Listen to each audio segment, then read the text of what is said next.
সবাইকে জয় যিশু। আশা করি ঈশ্বরের কৃপায় আপনারা সবাই ভালো আছেন। আজকে আমি একটা ব্যাপারের জন্য আজকে লাইভ ভিডিও করছি। তার কারণ হচ্ছে যে অনেক দিন ধরেই একটা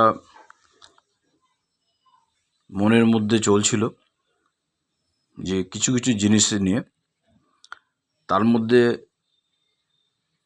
যে ধরনের আমাদের যে মুসি সমাজ, আমার মনে হলো যে এটা একটু শেয়ার করা দরকার।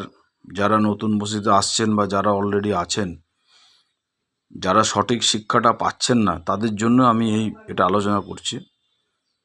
তবে আজকে যা আমরা শিখেছি, বা আমিও 12 বছর ধরে আজকে মসজিদে আছি, তো আজকে যারা আপনার শিক্ষা আমরা পেয়েছি যে এটাতে কতটাই ভুল, এখন আমি বুঝতে পারছি। এবং যে মনের ইচ্ছাগুলো যেগুলো ছিল, আমি এর জন্য বিশেষ করে ধন্যবাদ দেব পাস্টার ডানিয়াল রাজকে। উনি যে প্রচারগুলো করেন, তার থেকে বুঝতে পারছি যে সঠিক খ্রিস্টানিটি যেটা, সেটা কী জিনিস। প্রথম কথা হচ্ছে যে খ্রিস্টানিটি কোনো ধর্ম নয়, যদিও বর্তমানে আগার টোটাল পৃথিবীতে সবথেকে বেশি খ্রিস্টান ধর্মই আছেন, কিন্তু তার মধ্যেও না আজকাল আমাদের যে খ্রিস্টান ধর্মটা না কতগুলো মিথের উপরে চলছে। যেমন দান দশমাংশ, বিশেষ করে দশমাংশ, দান বলাটা ঠিক নয়, দশমাংশ, পবিত্র আত্মা, অন্য ভাষা, প্রভুভোজ। তো আজকে আমি একটু প্রভুভোজ নিয়ে কিছু কথা শেয়ার করতে চাই। কাউকে ছোট করে বা বড় করে আমি এগুলো শেয়ার করতে চাইছি না। তো আজকে যে প্রভুভোজ আমরা নিই, এটা আমিও শুনেছি, বা আমি যে ছিলাম আর কি, যে চার্চে আমি মহারাষ্ট্রে আমার সময়টা বেশি কেটেছে। তারপরে এখন বর্তমানে আমি কলকাতাতে আছি, ওয়েস্ট বেঙ্গলে, নট কলকাতা। তো প্রভুভোজটা নিয়ে একটা আমার প্রথম থেকেই একটা মনের মধ্যে ছিল যে এটা কী রকম নিয়ম। আজকে বলা হয় যে বাপ্তিস্ম না নিলে প্রভুভোজ নেওয়া যাবে না।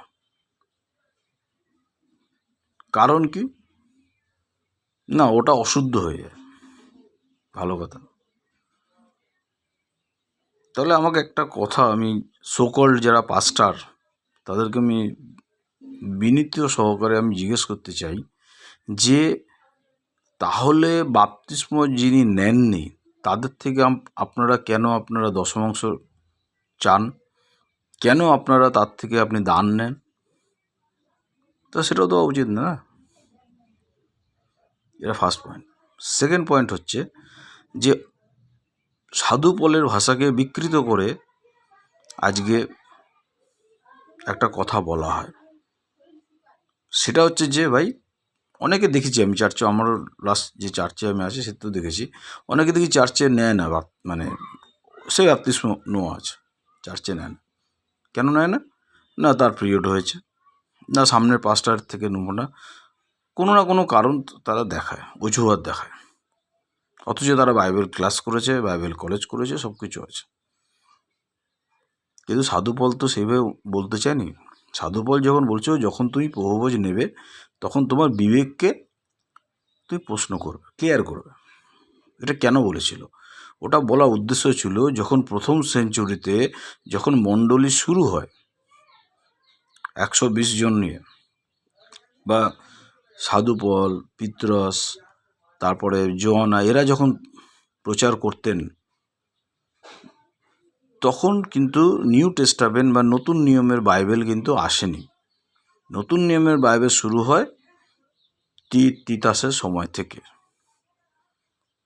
তো লোকে অ্যাকচুয়াল প্রভু যিশুর যে উদ্দেশ্য বা সাধু পলের যে উদ্দেশ্য, সেটা কিন্তু লোক তখনও জানতে পারেনি। প্রভু যিশু কি বলেছিলেন? তিনি বলেছিলেন যে তোমরা এটা করলে পরে প্রভুভোজ, দ্রাক্ষারস আর রুটি, তোমরা যদি এটা করো, তাহলে তোমাদের আমার আমি যে কাজগুলো করে গেছি সেটা তুমি স্মরণ করবে। উনি একটা রিমেম্বার্সের জন্য বলেছিলেন। আর সাধুপল কি বলেছিলেন, যে বিবেকের কাছে প্রশ্ন করে খাবে। তার কারণটা কি, তখন যারা আসতো মণ্ডলীতে তারা তো 90% তারা অবিশ্বাসী ছিল, 10% বিশ্বাসী ছিল। যখন আসতো তাদের কাছে প্রভুভোজের কোনো ভ্যালুই ছিল না। কিন্তু সেই প্রভুভোজকে আজকে মুসি সমাজের অনেক পাস্টার, আই থিঙ্ক সো 90%-এর ওপরেই হবে। আমি বর্তমান পাস্টারদের কোনো দোষ দিই না, কারণ এরা যারা শিখে এসছে তারা সেটাই করছে, আমিও করেছি। তো ব্যাপারটা হচ্ছে 90% ওপরে যে পাস্টার আছে তারা এটাকে ইউটিলাইজ করছে। যেমন আমি মাঝখানে রায়পুরে ছিলাম, ছত্তিশগড়, পেন্টাকস্টাল চার্চের কথা বলছি। আমার বাড়ির সামনেই ছিল বলে আমি ওখানে যেতাম। সবাই সাদা জামা কাপড় পরে আসতো, কী চিল্লাতো, মানে পবিত্র আত্মা নিয়ে। আমি সেসব নিয়ে আর আলোচনা করতে চাইছি না আজকে, কারণ এটা আমার টপিক নয়। প্রভুভোজ যখন হতো, প্রত্যেক মাসে হতো না, প্রথম কথা। যখন হতো সেখানে ডাকা হতো এবং সেদিনকে বিরিয়ানি খাওয়ানো হতো, এরকম ব্যাপার। তো সেদিনকে অনেক লোক হতো, আবার নেমন্তন্ন করতো পাস্টার নিজে, পাস্টার নেমন্তন্ন করতো। তো পাস্টার যখন নেমন্তন্ন করতো তখন তারা কি করতো, তারা এই জিনিসটাকে নিয়ে মানে একটা কি বলবো, মানে একটা রিচুয়াল জিনিস হতো। অ্যাকচুয়ালি আমরা রিচুয়ালিটি থেকে বেরোতে পারছি না, মুসলিম সমাজও বেরোতে পারছে না, যে রিচুয়াল থেকে, ট্র্যাডিশনাল থেকে বেরোতে পারছি না। ভাই দশমাংশ চার্চে আসলে দশমাংশ দিতে হবে, চার্চে আসলে প্রভুভোজ করতে, ব্যাপটিস্ম হলে দেবো না, চার্চে আসে তোমাকে প্রার্থনা করবো, পবিত্র আত্মা দিতে দেবো, হাত উপর করবো, পড়ে যাব, এইসব জিনিসগুলো হয়, প্রত্যেক চার্চে হয়, ম্যাক্সিমাম চার্চে। কারোর আবার গায়ের দিকে সোনা বেরোয়, কোনো পাস্টার, dust, golden dust, silver dust. এগুলো কি, কোথায় আছি? প্রভুতে আমরা আছি কি? নরকে যাওয়ার মতো রাস্তা। তাহলে ধর্মান্তর হচ্ছে, মানে তবে আজ প্রভুতে আসছি কেন আমরা? একটা জিনিস বুঝতে হবে, যে আজকে যারা অবিশ্বাসী থেকে বা আদার কাজ থেকে আমরা যখন প্রভুতে আসছি, প্রভু যিশুকে আমি আমার সমস্ত কিছু দিয়ে দিচ্ছি। ফার্স্ট অফ অল, এটা আমিও এর সঙ্গে যুক্ত। আমরা আসি প্রথমে যে ভাই চলো আমার এই প্রবলেম চলছে, এই জন্য প্রভু যিশুতে আসি, প্রভু যিশু আমার প্রবলেম সলভ করে দেবে, প্রভু যিশু এটা আমার করে দেবে, এইসব আশা লোভে করে আসি। কারণ সুসমাচারটা সেইভাবেই প্রচার করা হয়। তুমি প্রভুতে আসো, তোমার দারিদ্রতা চলে যাবে, তুমি প্রভুতে আসো, তোমার এইটা হয়ে যাবে, তুমি প্রভুতে আসো, তোমার ওইটা হয়ে যাবে। সুসমাচার স্টার্টিংটা কিন্তু এখান থেকেই হয় আজকের যুগে। এবং আমি যখন এসেছিলাম সেই ছিল। প্রাচীন যুগে প্রভুতে আসার জন্য পয়সা দিতে হতো, ক্যাথলিক যারা ছিল তারা টাকা দিয়ে খ্রিস্টানিটি করতো, সেই প্রচলিত জিনিস এখনও হয়ে যাচ্ছে। যাই হোক, এটা অন্য জায়গায় চলে যাচ্ছে। মেন আমার একটাই প্রশ্ন সবার কাছে, যে প্রভুভোজ বাপ্তিস্ম না হলে পরে নেওয়া যাবে না, এটা বাইবেলের কোন চ্যাপ্টারে লেখা আছে? সব থেকে বড় আমার প্রশ্ন। আমি আপনাদের ওপেন চ্যালেঞ্জ করছি, আমাদেরকে খুঁজে দেখান কোন বাক্যে, কোন জায়গায় লেখা আছে যে বাপ্তিস্ম না হলে প্রভুভোজ নেওয়া যাবে না।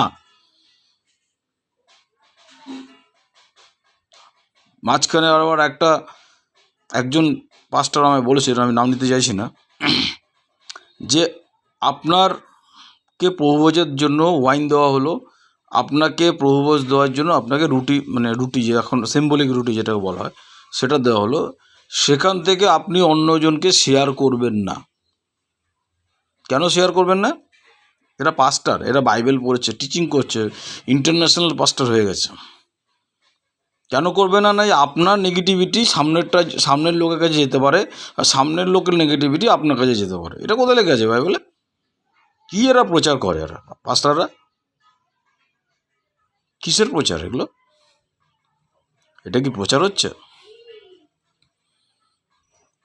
আজকে আমি যেটা মনে করি, যেটা আমি বুঝি, আপনি যখন প্রভু যিশুকে গ্রহণ করছেন সবার সামনে, যে প্রভু যিশুই একমাত্র আপনার উদ্ধারকর্তা, তখনই কিন্তু আপনার হৃদয় পরিষ্কার হচ্ছে এবং আপনি প্রভুভোজ নেওয়ার যোগ্য।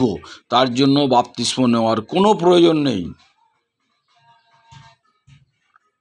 আজকে বাপ্তিস্মটা প্রেশারাইজ কেন করে? এটা প্রাচীন যুগ থেকে চলে আসছে। কেন করে?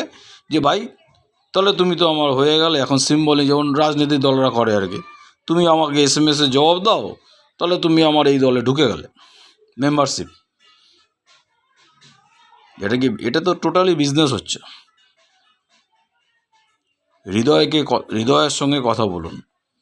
যারা মসজিদে অনেক দিন ধরে আছেন বা আগামী দিনে নতুন এসছেন বা আগামী দিনে আসবেন, তাদের সবার উদ্দেশ্যে, যারা আমার ভিডিও দেখবেন তাদের সবার উদ্দেশ্যে আমি একটা কথাই অনুরোধ করব যে হৃদয়কে পরীক্ষা করুন। আর পাস্টারদেরও বলবো যে আপনারা এই ব্যাপার নিয়ে চিন্তিত করুন।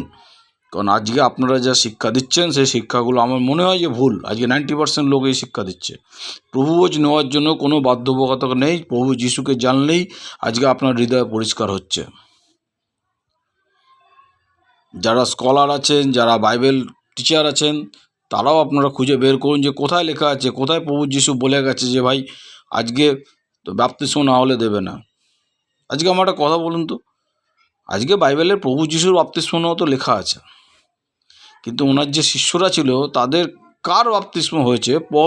পলের সাধু পলের কথা বলছি না, এই যে পিতর যে 12 জন ছিলেন তাদের বাপ্তিস্মের কথা কিন্তু বাইবেলে কোথাও লেখা নেই, এবং কন্টাক্সেও নেই, কোনো জায়গার কন্টাক্সেও নেই, কোনো রেফারেন্সেও নেই। তারাও তো নিজেরও প্রভুভোজ। আর যত সময় জানি যে যখন প্রভুভোজ প্রথম শুরু করেন প্রভু যিশু, তখন কিন্তু শুধু এই 12 জনই ছিল না, তার সঙ্গে কিন্তু ছিল অনেকে ছিল। শুধু 12 জনকে নিয়ে কিন্তু প্রভুভোজ উনি করেননি, কারণ ওই সময় যে সেবিকারা ছিলেন, মানে আজকে যাদের কথা লেখা আছে, তো তারাই কিন্তু সঙ্গে ছিলেন, তারা একা ছিলেন না, যেটা স্বাভাবিক ব্যাপার। তো আমার এই ছোটো মেসেজ ছিল এটা, কারণ আমি বেশি লেন্দি করতে চাইছি না এই মেসেজকে। কিন্তু এই প্রভুভোজের ব্যাপারে যে মিথটা আছে, এই মিথটা কিন্তু খুব বাজে। আজকে লোককে গুমরাহ করা হচ্ছে হিসাব মতন, মানে কি বলে গুমরাহ, আমার ঠিক বাংলাটা ভালো জানা নেই। তো লোককে ভুল বোঝানো হচ্ছে এবং লোক ভুল বুঝছে। আমি রিসেন্টলি 2-1 দিন আগে আমি একজনের সঙ্গে কথা বলছিলাম, মসজিদে আছেন। আমি বললাম যে এই যে শিক্ষাগুলো তোমরা নিচ্ছ, এই শিক্ষাগুলো তো ভুল, পাস্টার তো আপনাদের ভুল শেখাচ্ছে, সঠিক শিক্ষাটা নিন। আমাকে উত্তর দিচ্ছে, আরে ও ভুল শেখাচ্ছে, ঠিক আছে, ও নরকে যাবে, আমাদের কি অসুবিধা আছে? What is this? তার মানে তুমিও নরকে যাবে সঙ্গে, তাই তো মনে হয় না? আর আজকের যে পাস্টার আছেন তাদের কিন্তু কোনো দোষ নেই এই ব্যাপারে। এই কালচারটা সৃষ্টি হয়েছে কিন্তু প্রাচীন খ্রিস্টানিটি থেকেই তৈরি হয়েছে। কারণ এটা বহুভোজের, আমি যেটা মনে করি এটা কেন করা হয়েছিল, যে যাতে লোকে খ্রিস্টানিটিতে জয়েন করে এবং তার জন্য এই নিয়মকানুনগুলো পালন করতে হয়, আর সেটাই ট্র্যাডিশনালি চলে আসছে।